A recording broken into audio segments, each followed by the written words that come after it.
ఇదిగోండి నవ్వుతూ అయితే పక్కన ఏం చేశానంటే ఇలా తురుముతున్నప్పుడు చిన్న చిన్న పీసెస్ కింద మనకు వస్తాయి ముక్కల కింద ఇలాగా. అవి నేను ఏం చేశానంటే సైడ్ ఒక ప్లేట్లో వేసాను అనమాట.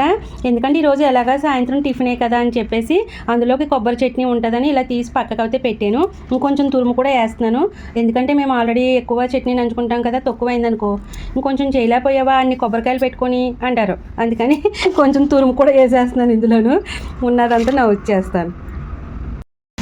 ఇందులోకి తగినంత బెల్లం అండి. ఇదిగో చిన్న చిన్న పీసెస్ కింద కట్ చేశాను. కొంచెం నిన్న మెత్తగా నూరింది కూడా ఉంది ఆల్రెడీ. అవి ఇవి కలిపేసి వేసేస్తున్నాను. చెక్క బెల్లమే వేస్తాను, తెలుసు కదా మీకు, ఆల్రెడీ చాలాసార్లు చెప్పాను, ఎన్నిసార్లు చెప్పుకుంటాను చెక్క బెల్లం వాడతానని. ఇదిగోండి అదే పౌడర్ చేసి ఇందులో వేసేస్తున్నాను. ఇంకా ఇలాచి ఇదిగో కొంచెం వాటర్ వేసేస్తాను, చిన్న గ్లాస్ తోటి వాటర్ వేసేసి. మధు చిన్న గ్లాస్తో వాటర్ది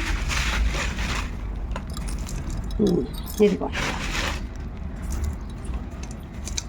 చిన్న గ్లాస్తో వాటర్ వేసి మనం పొయ్యి మీద అలా సిమ్లో పెట్టేసామనుకోండి, ఇది కరుగుతూ మంచిగా దగ్గరికి వచ్చేస్తుంది, సరిపోతుంది మనకి. అంటే ఇప్పుడు డైరెక్ట్ అలా పెట్టేసామంటే కింద కొంచెం మాడినట్టు ఉంటుంది, అలా ఉంటుంది. కాబట్టి ఈ చెమ్మతోటి ఉన్నదంతా కరుక్కుంటూ వచ్చి దగ్గరికి పాకం కింద తయారవుతుంది అనమాట. స్టవ్ మీద పెట్టేసానండి. ఇప్పుడు మనకి నవ్వుజ్ అయితే రెడీ అయిపోతుంది. అలా సిమ్లో వేడెక్కుతూ ఉడుకుతూ దగ్గరికి అయిపోతుంది. కానీ దీంతో ఎన్ని ఐటమ్స్ చేయాలో ఏంటో అర్థం అవ్వట్లేదు. మా పిల్లలేమో అమ్మ వద్దమ్మ డైట్, అమ్మ వద్దమ్మ అంటున్నారు. వాళ్ళకి ఒక రోజు డైట్ గుర్తుకొస్తుంది, ఇంకా ఒక రోజు అయితే ఇది తినేద్దాం అది తినేద్దాం అనుకుంటారు. కామనే కదా, చేసి అయితే పెడదాం.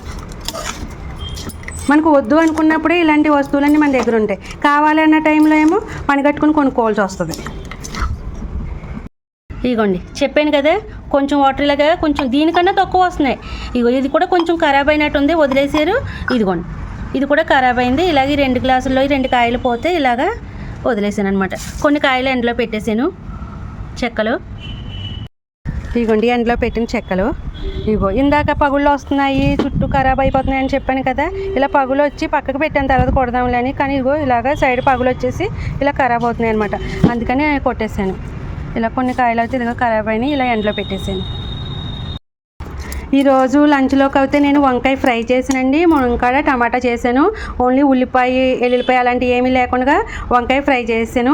ఇంకా ఉల్లిపాయలు వేయకుండా కానీ మునక్కాడ టమాటా కొంచెం ఎక్కువ వేసి, ఇంకా పులుసు టైపులో అంటే పులుపు కూడా వేయకుండా టమాటాలతోటే అలా కూర కింద చేసాను, తినేసామన్నమాట. స్వీట్ అయితే ఏమి చేయలేదు ఇంకా నేను, ఎందుకంటే గుడికి వెళ్ళారు, అంటే స్వయం పాకం ఇవ్వడానికి వెళ్తారు కదా మార్నింగ్, ఇచ్చేసి చక్కగా వచ్చేటప్పుడు లడ్డు తీసుకొచ్చారనమాట. ఆ లడ్డూయే కొంచెం తిన్నాం ప్రసాదం రూపంలో, అంతే.